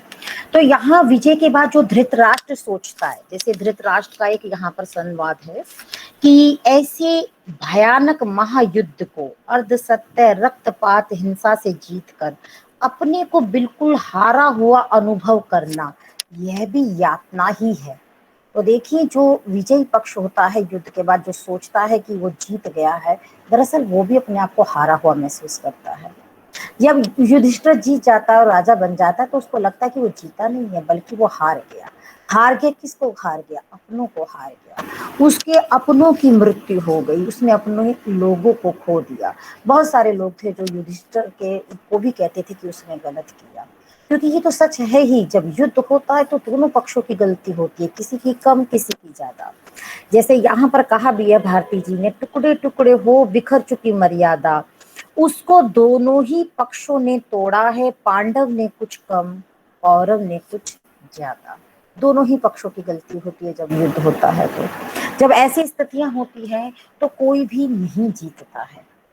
तो युद्ध क्या होता है, युद्ध की परिणति क्या होती है, उसके बाद की स्थितियां क्या होती हैं, ये सब अंधा युग में दिखाया है। और उसकी प्रासंगिकता यही है कि यदि आज के समय में देखें हम, दो महायुद्धों के बाद हमने देखा यही स्थिति होती है। महाभारत के युद्ध के बाद भी ये हुआ। इतने जान और माल की क्षति हुई थी। कहा जाता है कि महाभारत में जो करोड़ों लोग मरे थे, जितने धन की हानि हुई थी, मनुष्य जाति की हानि हुई थी, उसकी पूर्ति आज तक नहीं हो पाई है। दो महायुद्धों में विश्व में इतने लोगों की जो जाने गई और जो धन की हानि हुई है, वो उसकी भी अभी तक पूर्ति नहीं हो पाई थी कि कोरोना नाम के एक प्रच्छन्न हम इस युद्ध से, इस वायरस से लड़ रहे हैं। ये और भी ज्यादा भयानक है, ये और भी ज्यादा खतरनाक है। पूरे विश्व के स्तर पर करोड़ों लोगों की मृत्यु हो चुकी है इसके कारण, और ये एक अप्रत्यक्ष युद्ध का वातावरण बना हुआ है। आज जो लोगों को साइकोलॉजिकल प्रॉब्लम हो रही है, बकायदा लोग मनोचिकित्सक के पास जा रहे हैं, क्योंकि एक अनजाना भय लोगों के अंदर आ गया है। मन हमेशा घबराया रहता है, डरा रहता है। मैं कह रही हूँ ना, आज इंसान इंसान को देख करके डरता है कि कहीं आप कोरोना संक्रमित तो नहीं है, कृपया करके पीछे रहिए। कोई किसी को देखता है अगर डॉक्टर की दुकान, तो सबसे पहले यही लगता है कि इसको कोरोना तो नहीं हो रहा। अगर हम कोई टेस्ट कराने जाते हैं तो डरते हैं इसको कोरोना तो नहीं हो रहा जब मैं टेस्ट कराने जा रही हूँ। तो आज हम भयभीत हो गए हैं। मनुष्य मनुष्य को देख करके डर रहा है, जैसे पहले मनुष्य जानवर को देख करके, एक भयानक जंगली जानवर को देखता था और डर जाता था। आज हमने गुफाओं में, अपने घरों के अंदर हम सीमित हो गए, अपने आप को छुपा लिया है। जो ये हमारे अंतर की गुफाएं हैं, दरअसल ये हमारे संदेह संशय की गुफाएं हैं, जहाँ मनुष्य मनुष्य पर विश्वास नहीं कर सकता है। इतना अविश्वास प्रगाढ़ हो गया है लोगों के अंदर, कोई यकीन नहीं कर सकता है दूसरे के अंदर। बहुत सारे लोगों को लगता है पता नहीं इसको कोरोना हो और ये बता ना रहा हो। आज हम ये भी सोचने लगे, थोड़ा सा कोई खांसता है, किसी को जुकाम होता है तो संशय आ जाता है कि कहीं उसको कोरोना तो नहीं है, और हम भयभीत हो जाते हैं। तो आज की जो स्थिति है, तो ये एक तो मनोवैज्ञानिक ग्रंथियों को हम देख सकते हैं हमारे मन में पल गई है। हम बाहर से भी डरे हुए हैं शारीरिक रूप से, और मन से भी डरे हुए हैं। बहुत सारी मनोवैज्ञानिक समस्याएं पैदा हो रही है, जो ज्यादातर जब युद्ध होते हैं तो लोगों के अंदर ये मनोवैज्ञानिक जो विकृतियां होती हैं ये पैदा हो जाती हैं। अब जब अश्वत्थामा की हम बात करते हैं तो अश्वत्थामा के अंदर भी यही होता है कि वो पशु बन चुका है। अब उसे कोई फर्क नहीं पड़ता कि वो किसको मारा, एक्स वाई जेड किसको मारा, उसको कोई फर्क नहीं पड़ता। जब वो संजय का गला दबाता है तो बहुत मुश्किल से कृतवर्मा उसको छुड़ाते हैं और बताते हैं कि ये संजय है, इसको छोड़ दो। फिर भी वो वृद्ध याचक का बिना किसी बात की हत्या कर देता और कहता है कि मैंने इसकी हत्या नहीं की है। वो उसकी विक्षिप्तता को बताती है, उसके पागलपन को बताती है, और वो कहता है कि मेरे मेरे अंदर लहू का ज्वर है जो वो इतना ज्यादा तेज हो रहा है कि मैं किसी की मृत्यु करना चाहता हूँ, मैं तांडव फैला देना चाहता हूँ, क्योंकि मेरे अंदर जो सुंदर था, जो कोमल था, उसकी हत्या हो चुकी है। जो युधिष्ठिर था, युधिष्ठिर के अर्ध सत्य ने मेरे पिता के प्राणों को ले लिया। आपको ये कथा तो पता ही होगी कि जो अश्वत्थामा के जो पिता थे वो द्रोणाचार्य थे, और द्रोणाचार्य थे वो अपने पुत्र अश्वत्थामा से बेहद प्रेम करते थे। तो द्रोणाचार्य को परास्त तो किया ही नहीं जा सकता था। तो हम देखते हैं इस महाभारत के युद्ध को जीतने के लिए बहुत सी जो नीतियां थी, जिनको हम कहते हैं कि शायद वो नैतिकता और मर्यादा की दृष्टि से ठीक नहीं थी, तो हम देखते हैं पांडव पक्ष की तरफ से भी की गई। युधिष्ठिर जिसका ये पता था कि वो कभी भी झूठ नहीं बोलता, उसने उसके अर्ध सत्य ने उसके गुरु द्रोणाचार्य की जान ले ली। उसने कहा अश्वत्थामा तो नरवा कुंजरोवा, कि वो हाथी है या मनुष्य मुझे नहीं पता, लेकिन अश्वत्थामा मारा गया। तो वो जो बाद में कुंजर शब्द कहा वो तो वो सुन ही नहीं पाए थे गुरु द्रोण, क्योंकि श्री कृष्ण के इशारे पर नगाड़े बजा दिए गए थे बहुत तेज तेज आवाज में। तो बस उन्होंने यही सुना कि अश्वत्थामा हतो, और उन्होंने अपने धनुष बाण का त्याग कर दिया। तो आप देख सकते हैं कि वो जो अर्ध सत्य था उससे इतना पीड़ित हो, इतना हताश हो जाता है अश्वत्थामा। कहता है उस अर्ध सत्य ने मेरे पिता का, क्योंकि मेरे पिता की हत्या की है, उन्होंने अमर्यादा अनैतिकता का वर्ण किया है, तो अब मैं भी यही करूंगा। वो पशु बन जाता है, एक बर्बर पशु बन जाता है। वो जाता है पांडवों के शिविर में और पांडवों के पांचों बेटों को मार डालता है, और द्रौपदी के भाई की भी हत्या कर देता है, और बहुत बुरी तरीके से हत्या करता है। वो उसमें बताया है कि कैसे वो उसकी छाती पर चढ़ जाता है, उसकी आंखें कटोरे की तरह बाहर निकल जाती है। वो बहुत निर्ममता से, बहुत बेरहमी से उसको मार डालता है। फिर हम देखते हैं उसका जघन्य सबसे ज्यादा अपराध अश्वत्थामा का क्या होता है कि वो एक गर्भ में, उत्तरा के गर्भ में पल रहे एक ऐसे शिशु जिसका जन्म भी नहीं हुआ है, उसको भी मारने के लिए आतुर हो जाता है। वो गांधारी से कहता है, वचन देता है कि जैसे तुम्हारी कोख को कृष्ण ने बंजर बना दिया है, तुम्हारे सारे पुत्रों का सारे पुत्रों की हत्या कर दी है, इसी तरीके से मैं भी इनके वंश का नाश कर दूंगा। और वो उत्तरा के गर्भस्थ शिशु के ऊपर ब्रह्मास्त्र चला देता है। और वो जानना चाहते हैं कि क्या रक्षण की विशेषता है कृष्ण में, क्या बचा पाएंगे कृष्ण। वो देखना चाहता है जो उसका बर्बर अंदर का पशु है, परंतु यहाँ पर अभिशाप दे देते हैं कृष्ण उसको कि कोढ़ फूटेगा उसके शरीर से, वो हमेशा उसका शरीर है वो गलेगा, पस और मवाद पड़ेगी। घोर अनास्था का स्वर हम देख सकते हैं अश्वत्थामा में। लेकिन देखिए वही घोर अनास्थावादी अश्वत्थामा, जब कृष्ण की मृत्यु होती है और जब कृष्ण के पैर में वाण लगता है और नीले रंग का जो लहू कृष्ण के पैर से निकलता है और वो जो बदबूदार मवाद वो देखता है, तो उसके अंदर की सारी जो अनास्था थी वो समाप्त हो जाती है। अनास्था आस्था में परिवर्तित हो जाती है, क्योंकि कृष्ण ने कहा था कि इस पूरे महायुद्ध में जीता भी मैं ही हूँ, हारा भी मैं ही हूँ, मरा भी मैं ही हूँ, और जिसकी मृत्यु हुई है, जितने भी सैनिक मरे हैं, जितने भी लोग मरे, दरअसल वो मैं ही मरा, वो वाण मैंने सहे थे। तो इसी तरीके से कहते हैं कि मैंने जो अश्वत्थामा तुम्हें अभिशाप दिया था, दरअसल ये स्वयं मैंने अपने ऊपर ही लिया था। अश्वत्थामा श्री कृष्ण के चरणों में अपने आप को देखते हैं कि वो जो सारी दुख, दर्द और पीड़ा अश्वत्थामा की थी, वो उसको कृष्ण के पैर से निकलते उस नीले लहू में दिखती है कि सचमुच में जो कृष्ण है वो सबकी पीड़ा को हर लेते हैं। यहाँ वो उस अनास्था से युक्त अश्वत्थामा की पीड़ा को भी हर लेते हैं और यहाँ अनास्था आस्था में परिवर्तित हो जाती है। लेकिन हम देखते हैं युयुत्सु जब ये देखता है तो उसकी जो आस्था समाप्त हो चुकी थी वो दोबारा से नहीं स्थापित हो पाती। वो कहता है कि आज जो अश्वत्थामा ने जो ये आस्था ली है ये एक खोटा सिक्का है जिसको मैं इस घिसे हुए सिक्कों को पहले ही वर्षों पहले कूड़े में फेंक चुका हूँ। क्योंकि जो युयुत्सु था वो सत्य के पक्ष में खड़ा हुआ था लेकिन वो अपने आप को ठगा हुआ महसूस करता है। आज का इंसान है, कई बार उसको लगता है कि मैं तो ठीक था, मैंने तो कुछ गलत नहीं किया, तो फिर मेरे साथ गलत क्यों हुआ। बहुत सारे लोग कहते हैं जैसे कोरोना काल में बहुत सारे लोगों की मृत्यु हुई है कि उसको तो कोई बीमारी भी नहीं थी, वो तो कोई नशा भी नहीं करता था, फिर उसकी मृत्यु क्यों हुई है। हमने तो लोगों के साथ कुछ बुरा भी नहीं किया, तो मुझे कोरोना क्यों हुआ, मेरे परिवार के लोगों को क्यों कोरोना हुआ। जब ऐसी चीजें आती है तो कहीं ना कहीं व्यक्ति के अंदर संशय पैदा होता है, नास्था पैदा होती है कि क्या ईश्वर है। परंतु दूसरी तरफ देखिए, जब मैंने आपको अस्तित्ववादी दर्शन की बात की थी, मैंने किरकेगार्ड, सार्त्र, निश्चय की बात की, निश्चय ने कहा गॉड इज डेड, तो वहां देखिए एक अनास्थावादी स्वर है, वो फिर ईश्वर को नहीं मानते, वो कहते हैं जो कुछ भी है हमारा अस्तित्व है, अस्तित्व के अतिरिक्त तो और कुछ भी नहीं है, जो जीवन है क्षण भंगुर है और उस जीवन के इन पलों को यहीं पर जी लो, आगे क्या हो कुछ नहीं पता। इसलिए देखते हैं कि जो अस्तित्ववाद से प्रभावित हैं जितने भी लोग, वो जीवन के प्रति एक नास्तावादी दृष्टिकोण रखते हैं, वो धर्म को नहीं मानते, ईश्वर को नहीं मानते हैं। लेकिन हम यहाँ देखते हैं भारतीय दर्शन को, जो धर्मवीर भारती हैं, बेशक अस्तित्ववादी विचारकों का प्रभाव है उनके भी विचारों पर, परंतु जो भारतीय जीवन दर्शन है वो इस नाटक में आप देखिए जो अश्वत्थामा है वो आस्थावादी हो जाता है, उसकी अनास्था का लोप हो जाता है। तो जो भारतीय जीवन दर्शन है जो सकारात्मकता की बात करता है, जो आस्था विश्वास और श्रद्धा की बात करता है, तो हम देखते हैं कि अंत में वही जीत जाता है।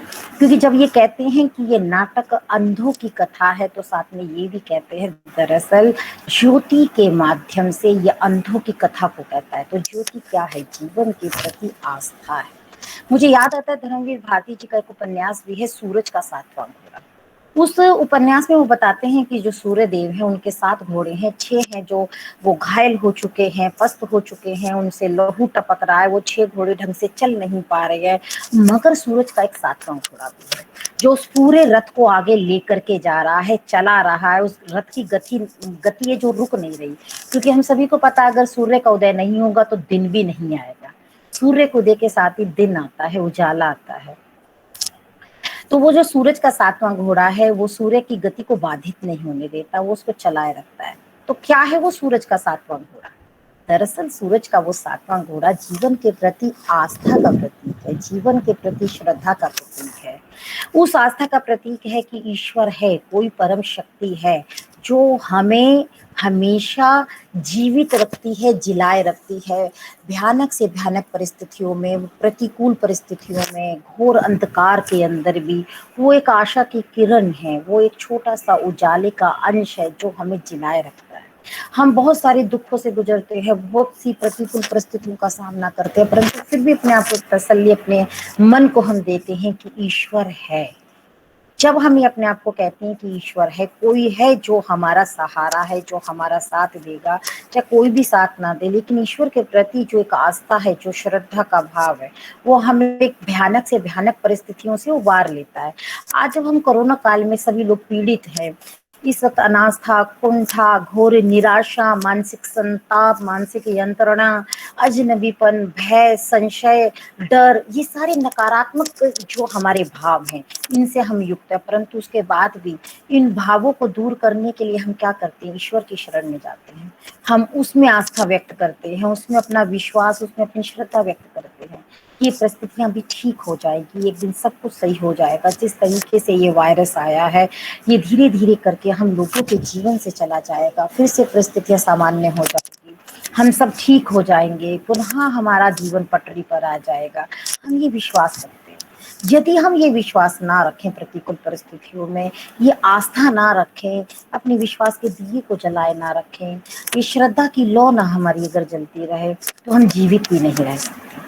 इसीलिए हम देखते हैं जो युयुत्सु है, जिसके अंदर आस्था का लोप हो चुका है, जिसके अंदर की जो आस्था थी वो समाप्त हो चुकी थी। वो कृष्ण में उसको आस्था नहीं है, वो कृष्ण को प्रभु नहीं मानता है, उसकी आस्था समाप्त हो चुकी है, इसीलिए वो आत्महत्या करता है।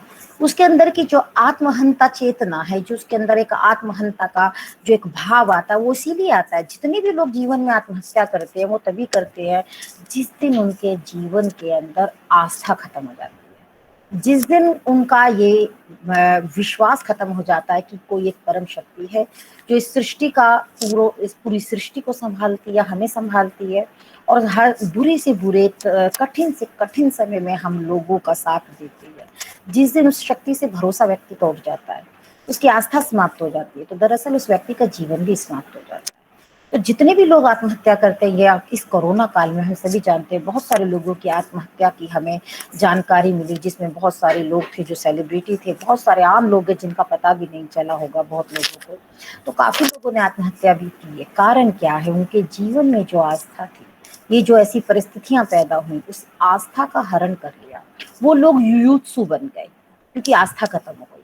और बहुत सारे लोग हैं जो कि अश्वत्थामा जैसे थे, जो कि पीड़ित भी हुए, भगवान को जिन्होंने गालियां भी दी, जिन्होंने लोगों को भी गालियां दी, अपनी तरफ से अगर कुछ रिवेंज ले सकते थे लोगों से लिया होगा, लेकिन परंतु फिर भी किसी ना किसी घटना के कारण वो आस्था लौट आई। तो ये जो जीवन है वो जीवन तभी चल सकता है यदि उसमें आस्था का आधार है। इसीलिए कृष्ण जब उनकी मृत्यु होती है इस नाटक में, तो वो कहते हैं कि जो मानव जाति है इस विध्वंस के ऊपर जब नव निर्माण करेगी, मर्यादा और नैतिकता की पुनर्स्थापना होगी, तो मैं फिर लौटूंगा, मैं फिर से आऊंगा। और हम इतिहास को यदि उठा करके देखें, चाहे कितने युद्ध हुए हैं हमारे विश्व में और भारत भूमि में, उन युद्धों के बाद, उन विध्वंस के बाद दोबारा से पुनर्जीवन की, पुनर्सृजन की जो फिर से स्थापना तो होती ही है। यानी जो जीवन है वो रुकता नहीं, आगे की तरफ बढ़ता रहता है। हमारा जो भारतीय दर्शन है, अध्यात्म है, वो यही आस्थावादी है। वो आस्था की बात करता है, वो उजाले की बात करता है, वो उस रोशनी की बात करता है जो भयानक से भयानक अंधकार को चीर डालती है। चाहे कितनी भी अंधेरी रात क्यों ना हो, हमें पता है कि दिन होगा। और जब रात बहुत अंधियारी होती है तो हमें ये भी पता होता है कि अब जल्दी ही सूर्य उदय होने वाला है और दिन, नया एक दिन नई उमंग के साथ आने वाला है। तो हम देखते हैं भारती जी पर चाहे अस्तित्ववाद का प्रभाव है, वो कुंठा की, संतरास की, अनास्था की, भय की, संशय की बात करते हैं, परंतु जो मानव और सृष्टि को बनाने वाले जो मानव मूल्य हैं, वो है सत्य, प्रेम, विश्वास, श्रद्धा, स्नेह। ये सारे हमारे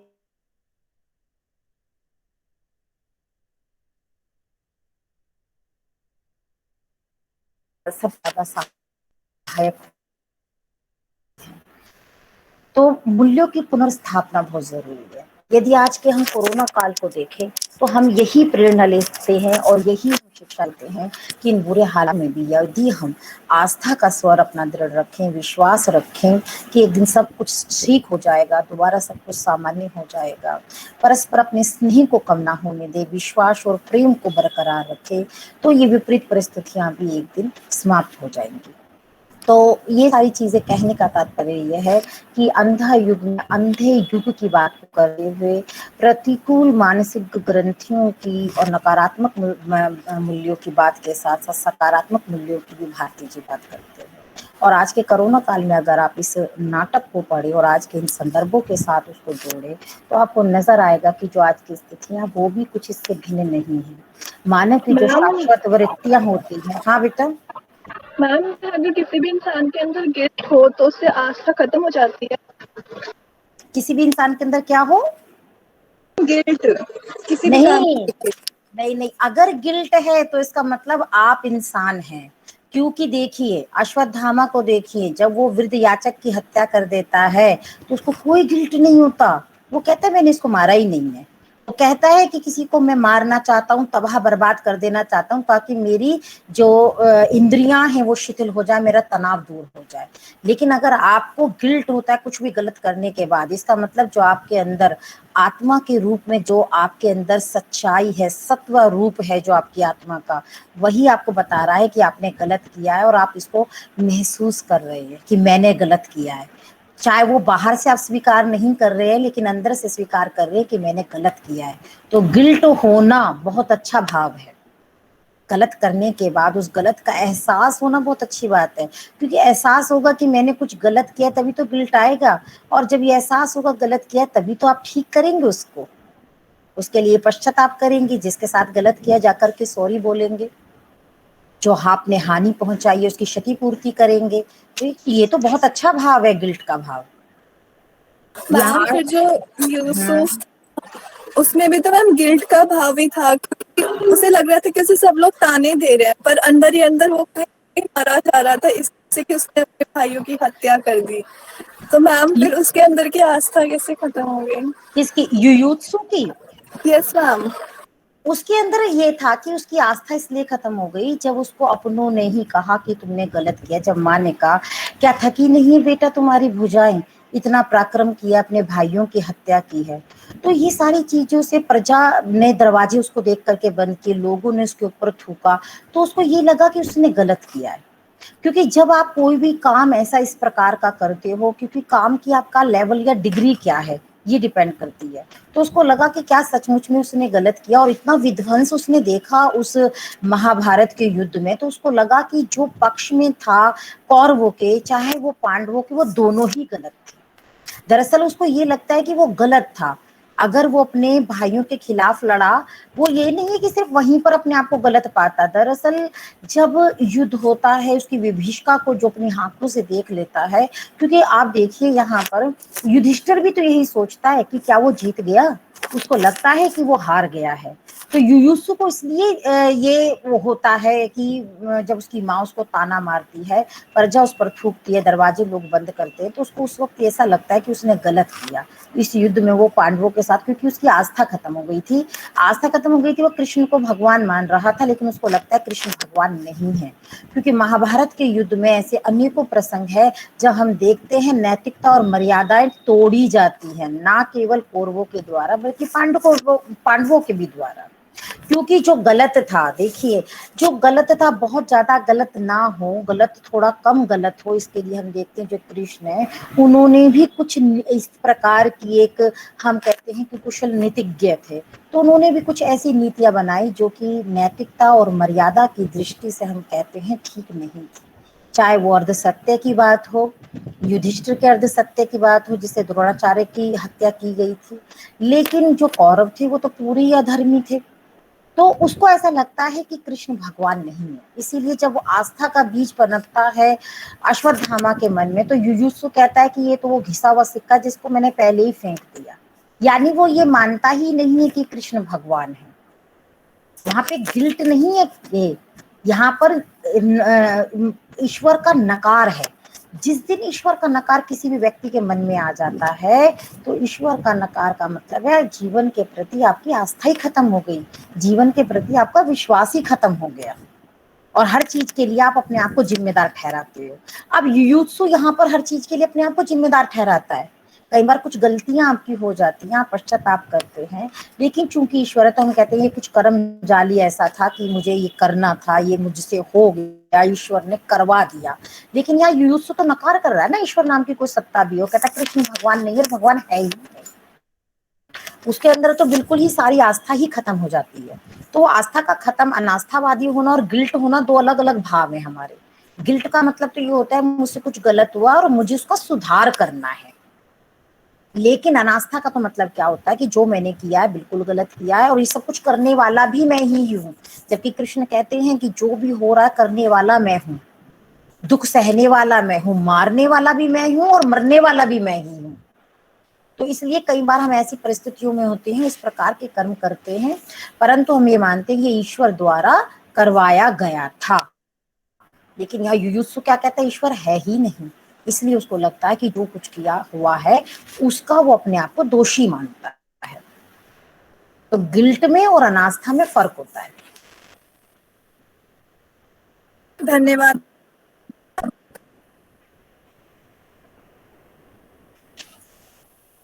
तो मुझे लगता है कि जो मैंने कहा शायद आप लोगों को समझ में आ गया होगा। नहीं आया है या कुछ आप चाहते हैं मैं उसको फिर से बताऊं तो आप पूछ सकते हैं। Ma'am good evening ma'am. इसमें गांधारी का जो रोल है, वो रो रही है 100 पुत्रों मर गए और फिर एक दुर्योधन भी वो हो जाता है, फिर उसको अश्वत्थामा कहता है मैं तो अंधा हूँ और मेरे को तो फिर वो अपने पति वो उसको अश्वत्थामा नहीं, उसकी जो हस्बैंड है उनको कोसती है। तो उसका धृतराष्ट्र, बताओ। हाँ, धृतराष्ट्र। तो कौन सा मैम वाला उसको बताओ। प्रसंग प्रसंग ये बताओ ना मुझे। अंधा युग का ही है मैम, नहीं स्टार्टिंग में नहीं ही है। है तो अंधा युग का।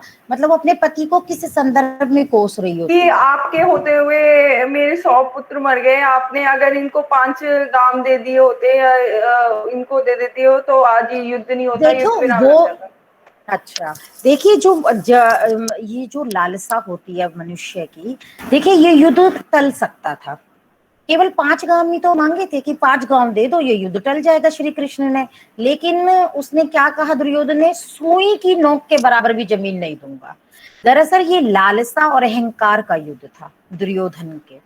तो वो गांधारी जो महिलाएं होती हैं आमतौर पर देखिए, वो युद्ध को टालने में विश्वास रखती हैं। वो चाहती हैं कि ऐसा ना हो कुछ लालच के लिए कोई भयानक विध्वंस हो जाए। तो जो गांधारी थी उसने एक बार नहीं कई बार टाइम टाइम पर अपने पति को अपने बच्चों को रोका था। लेकिन गांधारी की एक जो गलती थी वो क्या थी कि पति तो थे उनके जो दृष्टिहीन थे, परंतु दुनिया से उसने भी मुंह मोड़ लिया अपने आंख पर पट्टी बांध करके। अगर वो आंख पर पट्टी ना बांधती, बहुत सारी चीजें देखती, तो शायद अपने बच्चों का पालन पोषण और ज्यादा बेहतर तरीके से करती। लेकिन उसने दुनिया से अपने आप को काट लिया आंखों पे पट्टी बांध के। तो वो अपने बेटे के अहंकार को जानती थी, अपने पति की मनोग्रंथि को भी जानती थी कि जो जो धृतराष्ट्र था वो अंधा होने के कारण ही उसको राज सिंहासन नहीं मिला था, उसके छोटे भाई पांडु को दिया गया था। तो ये उसको कचोटता था कि ये शारीरिक कमी के कारण मेरे छोटे भाई को राजा बनाया गया था। वो तो जब पांडु नहीं रहा तो परिस्थितियां ऐसी थी कि दोबारा से उसको ही राजा बनाया गया था। तो वो हर हाल में चाहता था कि बेटा राजा बन जाए। तो वो अपने पति को कहती है कि अगर तुमने 5 गांव दे दिए होते, क्योंकि युद्ध किसी भी स्थिति में अच्छा नहीं होता। मैं तो ये कहती हूँ कि 5 गांव नहीं भी दुर्योधन ने दिए, उसके बावजूद जो पांडव थे, यदि वही उस युद्ध के विचार का त्याग कर देते, तो जो मानवता की इतनी क्षति हुई, जान माल की जो हानि हुई, इतने व्यापक स्तर पर जो विध्वंस हुआ, उससे जो पैदा इतनी अनास्था हुई, कठोरता पैदा हुई, डर भय पैदा हुआ, वो सारी चीजें ना पैदा होती।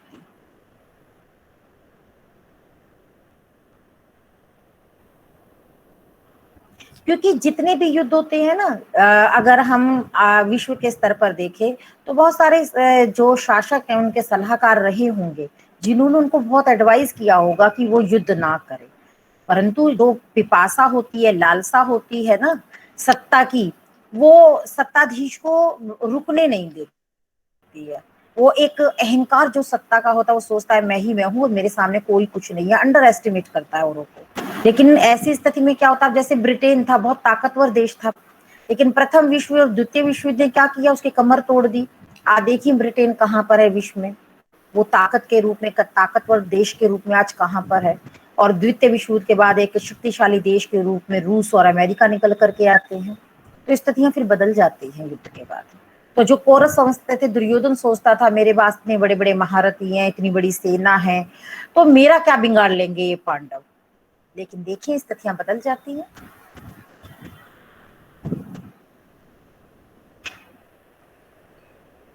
और कोई बच्चा कुछ जानना चाहता हो तो? मैम एक क्वेश्चन है मेरा। हाँ बताओ पूजा। मैम क्वेश्चन ये है कि अगर आपने जैसे कहा कि अगर एक व्यक्ति के अंदर गिल्ट रहता है तो अच्छी बात है, तो अगर किसी व्यक्ति के अंदर किसी तरीके का कोई गिल्ट ही नहीं पैदा होता तो क्या वो व्यक्ति हम मतलब किस तरीके से हम उसे मानेंगे कि वो इंसान ही है? हम उसको संवेदनहीन मानेंगे। जैसे अश्वत्थामा को आप देखिए, वृद्ध याचक की हत्या करने के बाद उसके अंदर कोई पश्चाताप का भाव नहीं होता, उसको लगता ही नहीं उसने किसी व्यक्ति की जान ले ली है, उसको कोई गिल्ट नहीं होता। तो ऐसा व्यक्ति क्या हो जाता है, संवेदनहीन हो जाता है। अगर आप गलत करते हैं और गलत करने के बाद आपको एहसास भी नहीं होता आपने गलत किया, जैसे बहुत छोटा उदाहरण मैं देती हूँ, जैसे आप लोग कहते हो कि आप कॉलेज गए, कि अपने घर में अपनी मम्मी को बोला मम्मी मैं कॉलेज जा रही हूँ, और कॉलेज जाने के बाद दोस्तों ने कहा चलो आज क्लास नहीं लेते और मूवी देख करके आते हैं, बाहर चिल करते हैं और घूमते फिरते हैं। तो अब तुमने जा रहे हो, मूवी देख रहे हो सब कुछ, और जब घर जाते हो और मम्मी तुमसे ऐसे ही बात करिए, मेरी बेटी थकी हुई आई है, इसने अभी इतनी पढ़ाई की है, चल बेटा तू हाथ मुंह धो, मैं तेरे लिए चाय ला रही हूँ, मेरी बेटी थक करके आई, तो वो आपके अंदर गिल्ट पैदा करेगा। आपको लगेगा मैंने गलत किया अपनी मम्मी को ना बता करके, और उस गिल्ट के लिए बहुत अच्छा रहेगा कि आप उनको स्पष्ट रूप से सत्य बता दें कि मैंने आज मूवी देखी थी, मैंने पढ़ाई नहीं किया है, दोस्तों के कहने पर मैं चली गई, लेकिन मैं आगे से ऐसा नहीं करूंगी और आपको बता करके ही कहीं जाऊंगी। तो वो गिल्ट का मतलब क्या है कि आप संवेदनशील हैं, आपको महसूस हुआ कि आपने गलत किया। गलती करके महसूस अपनी गलती को ना करना सबसे ज्यादा खतरनाक है, क्योंकि जब हम अपनी गलती महसूस कर लेते हैं तभी तो हम करेक्शन करेंगे, तभी तो उसको ठीक करेंगे कि दोबारा भविष्य में ना करें। अब गांधी जी ने जीवन में चोरी भी की, उन्होंने मांस भी खाया, ऐसा नहीं है कि उन्होंने कोई गलती नहीं की, लेकिन उसका गिल्ट उनके अंदर पैदा हुआ, उन्होंने पश्चाताप किया और फिर से दोबारा कभी उस गलती को उन्होंने दोहराया, इसीलिए वो महात्मा बन गए।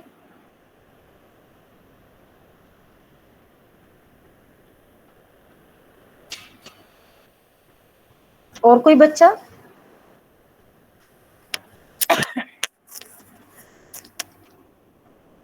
कुछ और पूछना है किसी बच्चे को?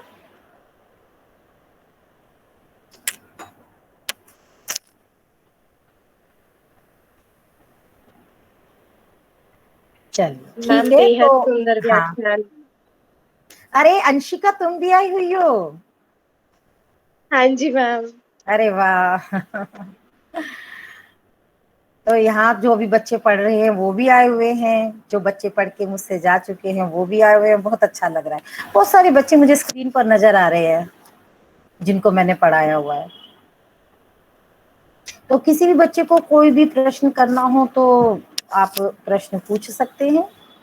नहीं तो मैं भी आप लोगों को, सभी बच्चों को, बहुत बच्चों का आ रहा है धन्यवाद मैम, तो मैं भी आप सभी बच्चों का धन्यवाद करती हूँ कि आप लोगों ने इतनी देर तक सुना। काफी बच्चे थे पहले लेकिन धीरे धीरे करके चले गए। प्रयास तो था मेरा कि मैं ज्यादा देर ना बोलूं, लेकिन कई बार क्या होता है कि हम बोलते चले जाते हैं। तो उतना ही देना चाहिए जितना कि बच्चे हजम कर पाए, जैसे खाना उतना ही देना चाहिए जितना कि आप उसको डाइजेस्ट कर पाए। लगता है थोड़ा ज्यादा हो गया। चलिए, तो आप सभी बच्चों का बहुत बहुत धन्यवाद। और मैं विशेष रूप से आप सभी बच्चों का धन्यवाद इसलिए करना चाहूंगी कि आप लोगों ने मुझे याद किया और मुझे बुलाया, और आप लोगों के साथ जुड़ करके बातचीत करके मुझे भी बहुत अच्छा लगा। धन्यवाद मैम, आप आए और आपने न केवल इतने धैर्य से और तारतम्यता से अपनी बातों को रखा और हमें आज की परिस्थितियों से भी अवगत कराया। और जो आपका व्याख्यान था वो काफी सकारात्मक था, और मेरा मानना है कि जहाँ आप हो वहाँ पर सकारात्मकता तो जरूर ही है। मतलब ये मेरा पर्सनल पॉइंट ऑफ व्यू है आपके लिए। और अरे आपने शुक्रिया गुरप्रीत। जी मैम धन्यवाद। अगर और जो हम धन्यवाद। अंधा युग की बात करें तो आपने उसको भी आज की वास्तविकता से जोड़ा है, और जो भी तथ्य थे उसको अच्छे से स्पष्ट किया हमारे सामने, और हम सभी के ज्ञानवर्धन में आपने सहयोग किया है। और मैं अगर व्यक्तिगत रूप से कहूँ तो आपको आज यहाँ पर देखकर सुनकर मुझे ग्रेजुएशन वाले दिन याद आ गए। मतलब मुझे बहुत भी अच्छा लगा, बहुत खुशी हुई आपको पता चला था कि आप आओगे यहाँ पर। अभी पिछली मई में तो मैं तुम लोगों को पढ़ा रही थी, जी याद मैम, है? मतलब शाम यस को भी मैम। क्लास लेती थी तुम लोगों की। Yes ma'am, yes ma'am. Ma'am बस वही लग रहा था कि ऐसे ग्रेजुएशन की क्लास ही चल रही है हमारी, पुरानी हम्म। ताजी होगी एक तरह से। और आगे भी बच्चों आप लोगों को अगर ऐसा लगे कि कोई आप चाहते हैं व्याख्यान तो मुझे बता सकते हैं, मैं जरूर आऊंगी। जी मैम, और मैम आशा है कि हमें ऐसे ही आप मुलाकातें होती रहेंगी हमारी कभी ना कभी, बिल्कुल। और बिल्कुल ऐसे ही होती हमारे रहेंगी। ज्ञान में आप वृद्धि करोगे। बहुत बहुत धन्यवाद आपका। और अब मैं अपनी मित्र शिवानी वर्मा को आमंत्रित करूंगी कि वह आए और आपका धन्यवाद ज्ञापन करें। धन्यवाद मैम। धन्यवाद गुरप्रीत, आपने बहुत ही शानदार तरीके से संचालन किया है। इस साहित्यिक श्रृंखला की 7वीं कड़ी से जुड़ने के लिए आप सभी का हार्दिक आभार।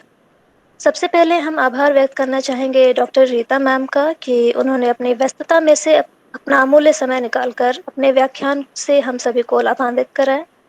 मैम ने बहुत ही सहज व सुगर ढंग से आज का जो विषय था बंधाइयों की प्रासंगिकता को हमारे समक्ष प्रस्तुत किया है। हमें विश्वास है कि आगे आने वाले समय में भी जब कभी हमें मार्गदर्शन की आवश्यकता होगी तो मैम हमारा सहयोग अवश्य करेंगी। यहाँ उपस्थित श्रोतागण का हम हार्दिक आभार करते हैं कि उन्होंने एकाग्रता से इस व्याख्यान को सुना और सफल बनाया। हमारे दक्षिण परिसर के सभी सहपाठियों का धन्यवाद कि इस व्याख्यान को सफल बनाने में उन्होंने सहयोग दिया। आगे होने वाली कड़ियों में भी आप सब इसी तन्मयता के साथ जुड़ेंगे। इसी आशा के साथ इस व्याख्यान के समापन की घोषणा की जाती है। धन्यवाद।